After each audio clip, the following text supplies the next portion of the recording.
I'm FOX54's Kenesha Dees. Welcome to the first week in review of 2025. We've got a lot to show you in the next half hour or so. Here's just some of what's ahead.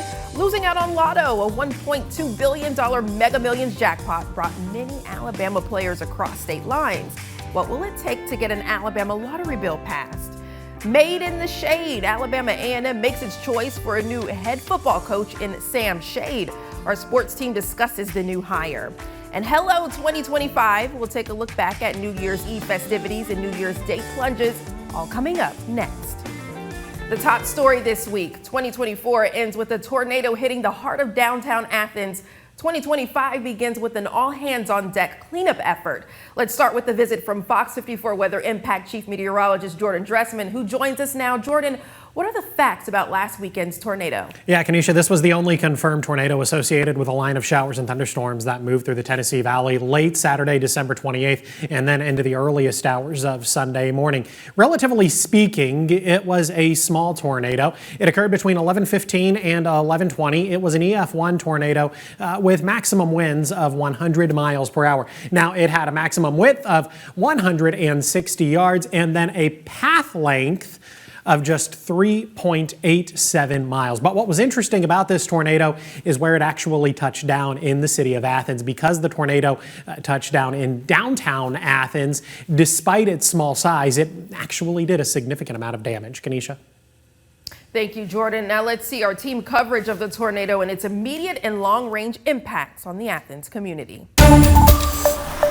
Take a look at this drone video showing downtown Athens just hours after the storm ravaged through the city. With wind speeds up to 100 miles per hour, the storm left destruction and debris scattered through the city.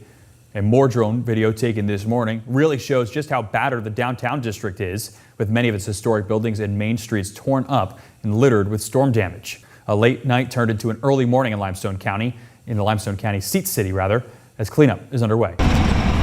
The damage from the confirmed tornado in Athens was in a nearly confined 3-block radius of downtown. The impact ranged from simple debris in yards to more dramatic broken windows and roofs.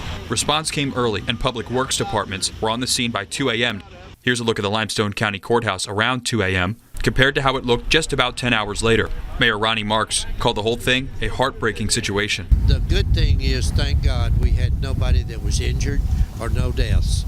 And this is structural damage. We got a lot of work to do, and we'll get it done. The block of Pryor Street between Marion and Clinton Streets was likely hit the hardest. Fencing around the Veterans Memorial was completely destroyed, and the museum's new building had windows shattered.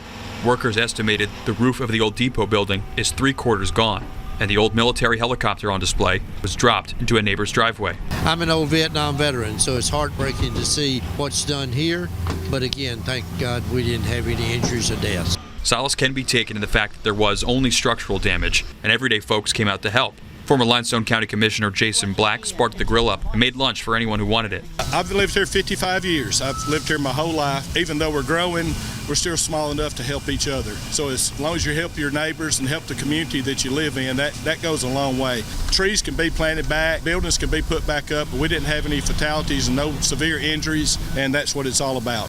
U.S. Representative Dale Strong was on hand. He wanted to remind folks to apply for repair funds when they become available through various local, state, and federal grants. We want to be sure that if there's reimbursable damage that's here, we want to help. It's a lot more damage than people think, so it's obvious these winds got serious here. And what we want to do is make sure if these small businesses are affected is that they apply for these grants that are available.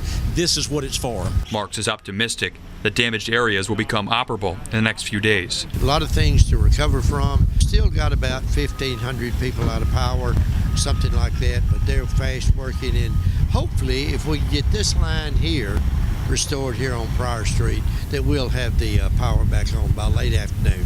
In downtown Athens, Simon Williams, Fox 54 News. The city's encouraging folks to stay away from the area of Marion and Pryor Streets as work done to the utility poles mean there still could be live wire on the ground. And with many shops located on streets impacted by damage, one business organization is offering words of encouragement. Limestone County Economic Development Association Executive Director Terry Richardson sharing in a statement, in part, quote, "Downtown Athens has always been more than just buildings. It symbolizes who we are. It's where we celebrate milestones, create memories, and share our lives. Now, as we begin the process of rebuilding, we need your support. Many of our businesses are navigating disruptions. Continue to support them in any way you can. Shop online, buy gift cards, or share their posts and stories. Throughout the chaos of last night's storms comes community, as many local organizations and volunteers lended a helping hand today to help those affected by the severe weather. Pepsi Bottling of Decatur made the trip over the river to deliver waters and Gatorades for workers and shop owners downtown who were affected by the storms. And local restaurant Southern Table provided burgers and wings for those cleaning up the city. In fact, they even had volunteers deliver the food to linemen working to restore power this evening. It is what the restaurant is calling, quote, the Goodwill version of DoorDash. And a bright spot for Limestone County as workers and volunteers came together to save the courthouse's Vietnam Veterans Memorial Monument. Look at this rubble. This is footage from earlier today. These are in various places that you might be familiar with at Athens Square. Damage impacting Athens Veterans Park 2. You'll soon see crews wasted no time cleaning up. Our Gabe Glassman fills us in on where those efforts stand tonight. Cleanup efforts are continuing here at Athens Square, but some shop owners haven't been able to open back up just yet, but they're using the time wisely. They're prepping the stores ready to open the doors back up to customers. I don't even know if you could tell there was a storm here yesterday. But some questions are still racing through the minds of some store owners. When would we be able to open? We want to service our customers. Regina Crawford's store has been in town for more than 30 years. She says it's the first time they've dealt with something like this. When we got here, there was no power, of course. Still is not today, but they are working on that as we speak. Limestone Drug was on the luckier end of the spectrum. The owner says the store was back on the power grid late Sunday night. You feel for the businesses that didn't fare so well. While damage varies through the city, one feeling that everyone shares is shock. Everything was fine heading this way. You get one block over, and it's just a different world. We come downtown about 1 a.m., and it was very shocking, emotional to see all of the severe damage. But business owners have been even more surprised on the quick cleanup process. We knew that our community would really chip in and try to do their best to get everyone back open as soon as possible, and the cleanup has been amazing. And these two store owners are thankful for those who have chipped in to help clean their storefronts. I had patients call up here that live out in the county where there was no effect in their area, and they said, hey, can we come up there and help you? Just the progress has just been a miracle, really, from what I seen when I got here at 1 a.m. Athens officials mentioned roads surrounding the Veterans Museum, Athens Square, and Pecan Park remain closed but should open soon. Residents in Athens are rebuilding after a tornado tore through downtown right after the holiday. Crews are working on public roadways and people in the community are volunteering where they can. But State Representative Danny Crawford says he's already trying to get funding support in the legislature. When you can get the leaders of the legislature up here to see the damage, and then they'll know whatever they can do, whatever that the governor can help us with. I got advocates from those two that will be able to go back and talk with the governor's office, share with her, what our needs are and our issues are, and hopefully that we'll be able to get some funding. But the efforts could take up to a year. Cleanup crews and insurance adjusters are scouting downtown Athens to assess the storm damages and figure out the next steps forward. But rebuilding will take months. Even the local bookstore here had its roof ripped off by the storm, and the director says he's just glad no one was inside. It just was what it was. So thankful nobody was here. Staff and volunteers from the nonprofit bookstore are gathering what they can and moving to a temporary location. But even though no one was inside, they lost almost everything. We're really close to a total loss. We've been looking the last couple of days at what we can salvage. And I mean, there's some odds and ends, type items, but being a bookstore, paper materials, with it raining as much as it was with that storm, roof completely gone. There's very little, that we can truly salvage. And another business just across the street, the storm delayed the opening of Fins Up Bar and Grill. But that was no bother to co-owner Ryan Gilroy, who says it's good to help in the relief effort. We've all kind of come together and, lend a helping hand wherever we can, and it's just a tight-knit community. Everybody comes out, rolls up their sleeve, and works.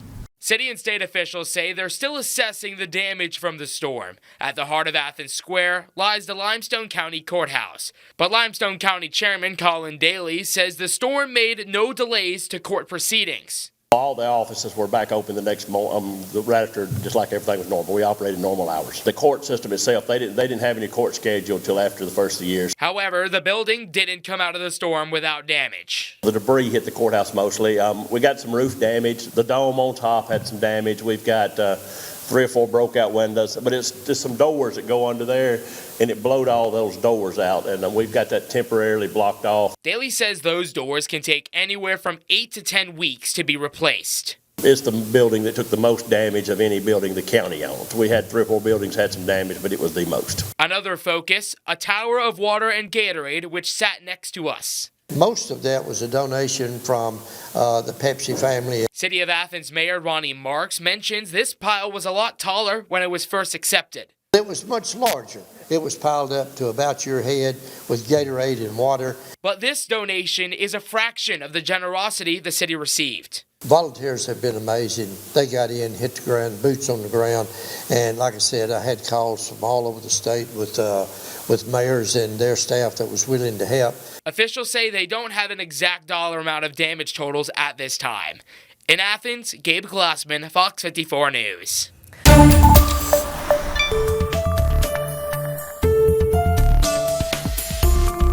Investigators are discovering more about the man behind the deadly terror attack in New Orleans on New Year's Day. 14 people dead and dozens of others wounded after he rammed his pickup truck into a crowd of people celebrating. And we've learned 2 victims from the deadly attack have ties to Alabama. What you see here to the left is University of Alabama student Kareem Badawi, and to the right, Auburn University alum Drew Dolphin. Both universities have released statements offering condolences to the families of these young men. Alabama Senator Katie Britt releasing this statement tonight, sharing in part, quote, "As a mom, I can't even imagine the heartbreak Kareem and Drew's loved ones are facing right now. No parent, sibling, or friend should ever have to endure this senseless sadness." An investigation is underway into the death of an Albertville man. Police say he was mauled to death by dogs. Fox 54's Caleb Aguayo went out to Albertville to see how his neighbors are handling the news. Para nuestros hijos y para todos nosotros, gente grande, sí es preocupante. The Marshall County Coroner's Office said they were called to a trailer park on Greenwood Drive in Albertville, where they found a man dead outside with injuries consistent with an animal attack. A group of dogs attacked and killed 40-year-old Francisco Batz-Lukes at a mobile home park in Albertville just before Christmas. Now they're allegedly here at the animal shelter, where an investigation is determining whether or not they were actually the dogs that killed him. But residents at the park say they need more security to feel safe outside their home. Entre la ciudad, entre el parqueadero, de, digamos, un oficial de policía que dé una vuelta por estos lados. Albertville police said when they got to the park, there were 3 dogs running loose in the area. They took those 3 dogs into custody. Es peligroso saber que aquí hay los perros o gente mala, o puede ver en cualquier lado. The investigation into Lukes' death is still underway. In Albertville, I'm Caleb Aguayo, Fox 54 News. Anyone with more information about the mauling should contact the Albertville Police Department at 256-878-1212. Rocket City business owners, it's that time of the year again to make plans to renew your operating license for the new year. Existing business owners can submit their renewals tomorrow morning. While Huntsville city officials say they prefer online renewals, new or existing business owners who may want to submit them in person can do so on the 3rd floor of City Hall. That deadline is January 31st. Any businesses who need to update information such as address or contact information can do so by submitting an account maintenance form. A link for that form, as well as an online renewal form, can be found on our website.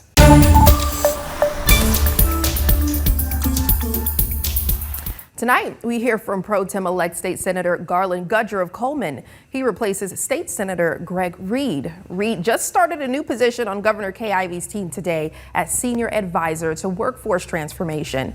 The Alabama Reflector reported Tuesday that the special election to fill Reed's position wouldn't be until later this year. But our Gabe Glassman learned today that election already happened. Alabama senators held an election on December 23rd to fill the Pro Tem seat, electing Gudger. He's expected to be sworn into his new position February 4th. The Senate had to come together, and we get to vote on who is going to be our next leader within the Senate. That was an honor. I mean, I've always been in public service my whole life. I was the youngest city councilman in the history of Coleman. I absolutely love and get fulfilled by helping other people. And so this is a good way for me to be able to cast a vision of how we can help the most people in the state of Alabama. And I feel like, obviously, the rest of the senators felt that way too, or the majority of them did. And so I won that election, and I'm looking forward to being able to serve. Gudger was elected to the Alabama State Senate back in 2018, February 4th. The day he's expected to be sworn in also marks the first day of the state legislative session. Several people out in the rain this afternoon in the hopes of getting their hands on a winning lottery ticket. Mega Millions, now I'm gonna one-up it. How about Mega Billions? Tonight's drawing features a 10-figure jackpot prize. Although the state of Alabama is not in on any of it, some Alabamians, however, are. They travel out of the state to win big on gambling, lottery, sports betting, and even horse racing. The Mega Millions jackpot just hit $1 billion. And over here at the GNS in Ardmore, nearly every license plate on the lot came from Alabama. I spoke with several residents who came up from Huntsville just to win it big. And they told me some kind of lottery is needed in Alabama, too. Honestly, I would play more if it was in Alabama. I got to drive 30, 45 minutes just to go to Tennessee to buy a ticket. It's the drive that deters many would-be lottery players, but not all of them. I look at the lottery when I see down in Alabama, it's up to $103 million. I'm like, forget it. But $1 billion, I'll drive that 25 miles to get that ticket. Another lottery player from Huntsville, Elizabeth Powell, says legal gaming lets people get opportunities in her home state that they wouldn't have otherwise had. There were people that were able to go to college that could not have gone to college in North Carolina that, were able to go to college and get degrees and join the workforce. The way we don't have that in Alabama. And state representatives on both sides of the aisle expressed their support for legislation that would legalize multiple types of gaming and introduce a lottery in Alabama. We're making investments in the education of the people in Tennessee. We're making investments in the education of those that are in Florida and in Georgia. And so I think that the people of Alabama would much rather make an investment in the education of those that are in our own state. Too much money is going across the state line. Period. Second of all, the people in Alabama overwhelmingly support the lottery and the right to vote on it, and they deserve that. And that's what they'll get. If a gambling bill ever passes the House of Representatives and the Senate, it will be put on the ballot for the people to vote on it. Last year, it passed the House, but failed in the Senate by only one vote. In Ardmore, I'm Caleb Aguayo, Fox 54 News. Thanks, Caleb. Legislators are hoping to pass a similar version of the gaming bill this year, but time will tell if Alabamians are finally going to get it after 120 years. Now, Fox 54 Top Teacher, sponsored by Calhoun Community College. We're rounding out our last top teacher of 2024, taking you near the Alabama-Tennessee border. We meet a Limestone County teacher who says there's no limit to what her students can do, and she's making sure of it. Meet this week's top teacher, Caitlin Sparkman from Ardmore High School. Caitlin Sparkman's journey to education. I thought I was going into the medical field, and I was not cut out for the medical field. Started off differently. So teaching was always something that I loved when I was growing up. Sparkman has been teaching for 8 years at Ardmore High School. I just started as a teacher's aide, and it grew my love for special education. And Sparkman hasn't looked back since. You want bubble letters? Teaching students in special education. Their lives just mean so much. Like, people define them as their disability, but it's not a disability. It's just how they function in everyday life. Sparkman says her students get on-the-job training too at places including Chick-fil-A and we also go to L&S, which is a food store here. A store that is right up the road from Ardmore High. We walk there and they help stock the shelves and they are wonderful at it. Like, they have told us, hey, we're ready to hire them. Like, when they get of age, like, let's let them be hired. Principal Stephen Baugh says she does so much more beyond the classroom. I mean, she truly cares about her kids.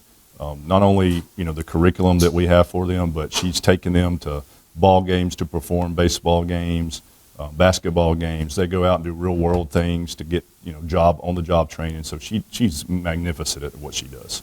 Sparkman believes there are no bounds to what her kids can achieve. There's no limitations to them. They are perfectly capable of doing everything that we're able to do.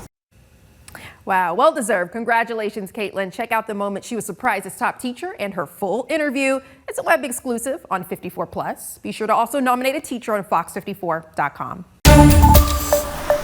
One Fort Payne high schooler given a top honor. She's been recognized as a winner for the nation's 2024 Congressional App Challenge.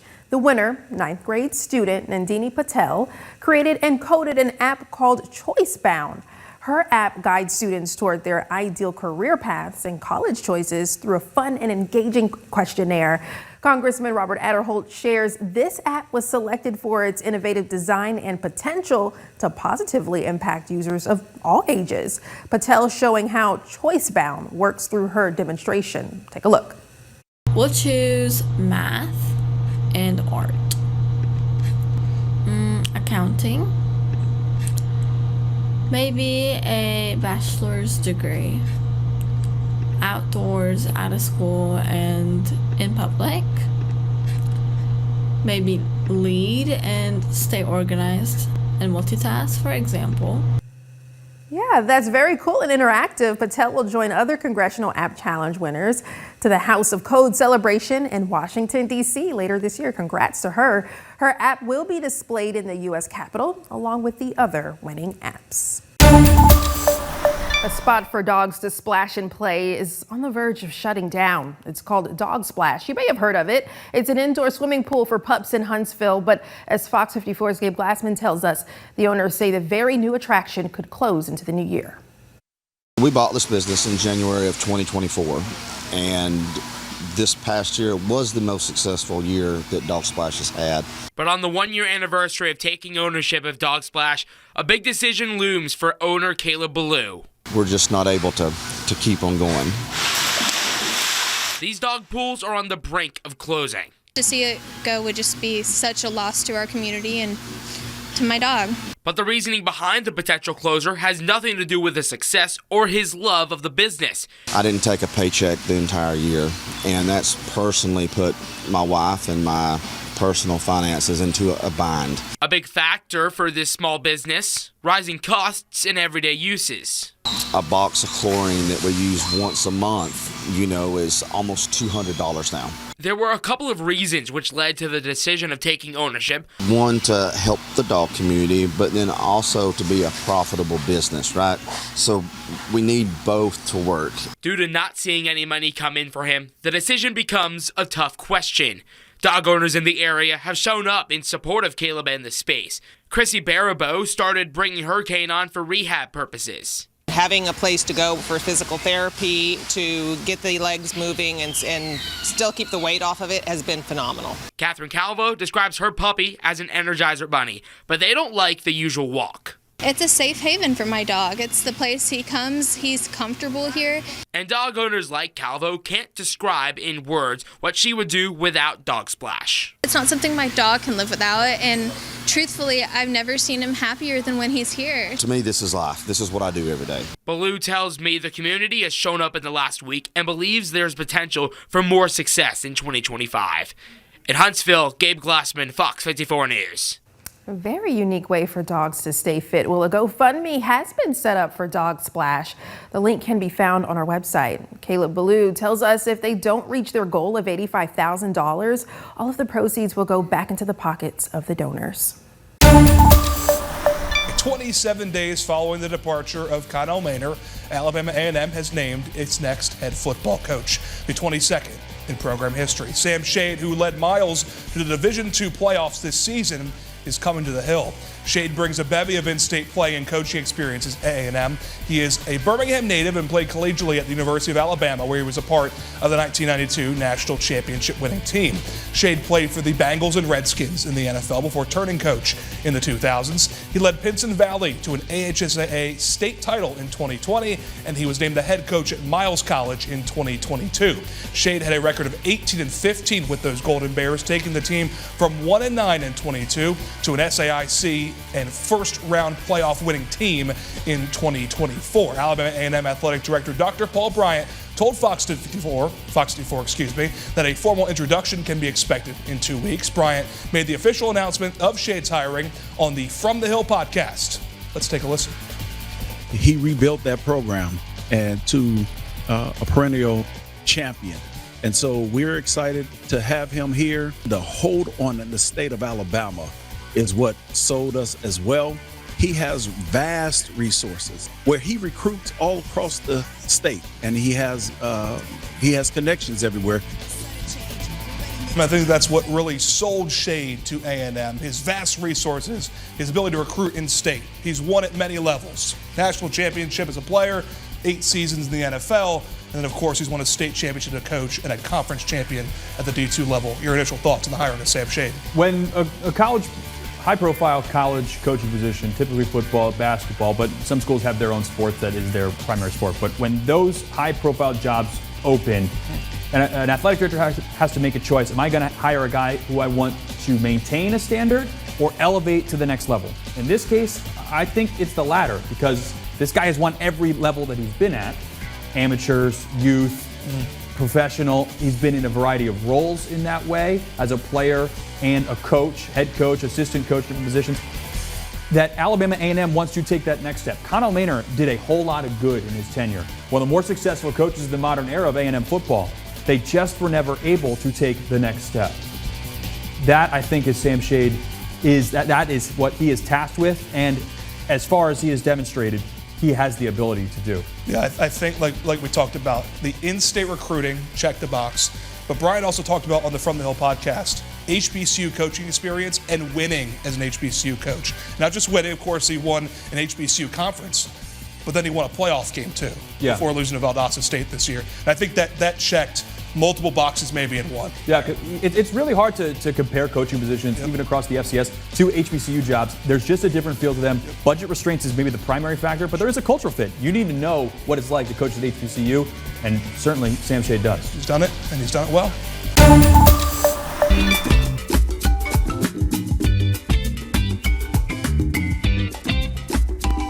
The One Huntsville group, Kwanzaa, is an important holiday, and they want to bring people together in unity to help teach everyone about it. Kwanzaa, which came to be during the Civil Rights Movement, is designed around 7 principles that allow for the African American community to come together and celebrate themselves now. But one local group says it's an event for everyone. Ever come, each one teach one.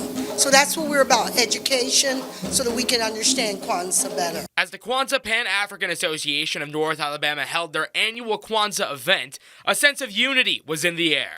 Food, music, and people came together to be one and be themselves. It's very enlightening for people to find out about Kwanzaa and come and understand the principles and the meaning behind it and be awakening to your culture. I think that's really important. And with the culture comes music, which for this celebration means drums. But the music also has a deep connection to history for those coming together to play it. Music is the heartbeat of the world, especially drumming. And I love the drum, and I'm just glad to be here drumming with these guys. You know, we're just here to celebrate. And drumming is used for all occasions. It was used in early occasions for the slaves. When they heard the drum, they know where to meet to talk about how we get our freedom. All that's important. However, local leaders want everyone to know they can come together to celebrate this holiday. Kwanzaa is for everyone. We used to celebrate it because we needed Kwanzaa to help build our self-esteem. But when everybody of other ethnicities found out, they say, can I do Kwanzaa? Everyone can do Kwanzaa. And this is a oneness that we need, especially in this world today. And it doesn't matter if you're enjoying another celebration either. We're not just doing this for our health. Yes, I want people to come out. I want all ethnicities to understand it doesn't block your Christmas, it doesn't take away from Hanukkah, and Kwanzaa is just another way to celebrate life. New Year's Eve celebrations aren't just for adults. Earlier today, the Orion held a special event that brought out a very special guest. New Year's at noon at the Orion hosted a family-friendly day of celebration. Kids and parents got a chance to participate in everything from face painting to a giant bounce house. And if that wasn't enough, Bluey and Bingo were on hand to take pictures and also share in a dance or two. There he goes. Well, one of the many superstitions surrounding New Year's Eve is making sure the first person through the door has money in their pocket. Check this out. Mid-Cities, the camp is helping give attendees at tonight's celebration a shot at up to $2,000. You heard right. Our Ken McCoy explains how you can get some cash. What better way to start the new year than with a little extra money? And if you plan on stopping by the camp this evening, your chances look a little promising. This is the 3rd year in a row that we have done a money balloon drop. So right here behind me, we have about $2,000 all hidden in balloons, every dimension, dollar bills, $100 bills, $20 bills, everything up in there. While some may walk home with a few extra dollars, the process to make it happen takes some work. Shout out to Gina's Balloons. She is absolutely an incredible partner for this event with us.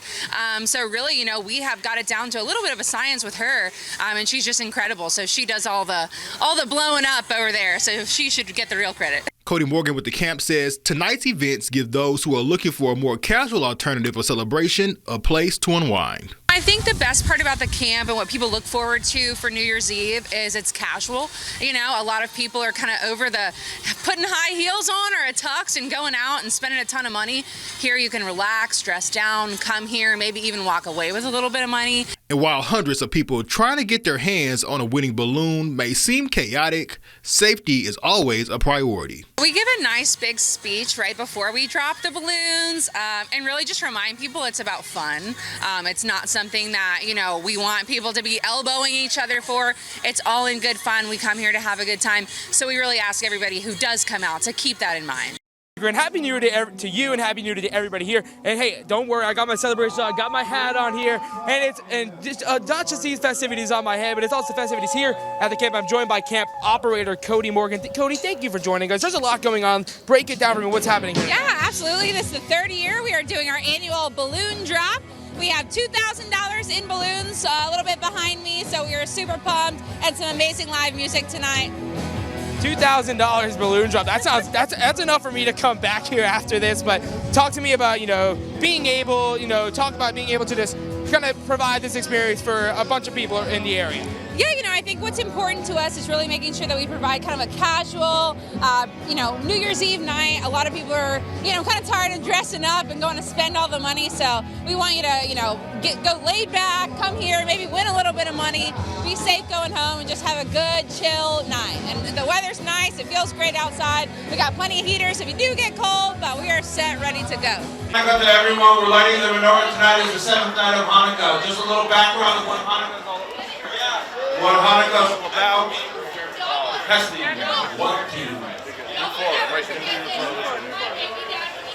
Just a little background on what Hanukkah is all about. It's a Jewish holiday that we're celebrating 2,000 years ago, where the Jewish people were oppressed and they could not practice their religion. So they fought for religious rights, they fought for human rights, and they fought for unity. People making a splash for a cause this new year. The annual Polar Bear Plunge has been the start of the new year for residents in Decatur for 40 years. But the event's true mission is to support the Meals on Wheels program in Morgan County. Our Kim McCoy takes us to the river to see the plunge for himself. What a better way to start the new year than by taking a plunge into some freezing cold water. That's what over 100 people here at Ingalls Harbor did today for the 40th annual Polar Plunge. And it was all for a good cause. 3, 2, 1. If you ask any of the 100 plungers to sum up today's event, most would say, cold. A tradition that lives up to its name. The Polar Plunge is all about giving back to the community. About 40 years ago, we started this process, and it's the Meals on Wheels program is a locally funded program, and so we looked at this as some community event to raise a little bit of funding to supplement some of the funds from the local community and have them be a part of the program. Local resident Jeff Burns has been attending for the last 13 years, and while he doesn't plunge, he enjoys seeing the community come together. It's a lot of fun, and it don't seem to bother people whether it's 0 or 50 degrees. They still gonna come out and jump in and have a good time. The plunge also allows this local couple to share in family traditions. I did it with my family when I was around 10, and since I was like 14, I've been doing it every year. So I got him to come this year. First time. Would you do it again?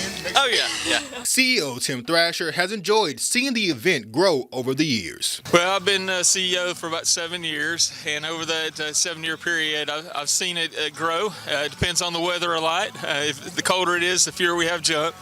But it's so refreshing. It's such a good start for the new year. Proceeds from today's event all goes to help the Meals on Wheels program. Indicator Ken McCoy, FOX54 News.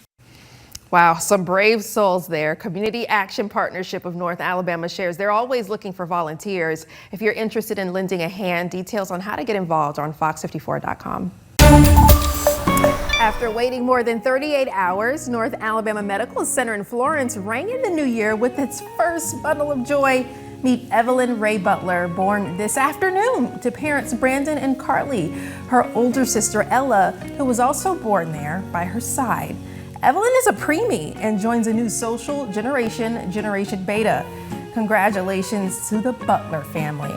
Now, I might add, we've also learned that there were also some January 1st babies. Ooh. Yes, one named Naomi at Huntsville Hospital for Women and Children. Excellent. And I think another one at Madison Hospital is a baby boy named Amir. Okay, congratulations to all those families. And welcome, Generation Beta. We were just talking about this yesterday. And welcome to the group of children whose birthdays fall immediately after Christmas. It's a struggle, and you'll get used to it. Oh, speaking from experience. I speak from a great deal of experience. For the last 30-something years now, I have had to deal with this and will continue to deal with it unless by some weird chance you actually get to change your birthday. Aw. So you really didn't get more presents? No, you don't necessarily get. You do get cake still, which is a nice little upside, but it was always cold on my birthday as well, which I don't like. And at this point, it's shaping up to be cold again this year. Thanks as always for watching the Week in Review. Stay with us in 2025 as we continue bringing you all local headlines. And later this spring, we'll be celebrating our 100th episode. Keep watching Fox 54 Plus as we bring you even more locally focused programming and specials in the months to come. For everyone at Fox 54 News, I'm Kenesha Dees. See you next time.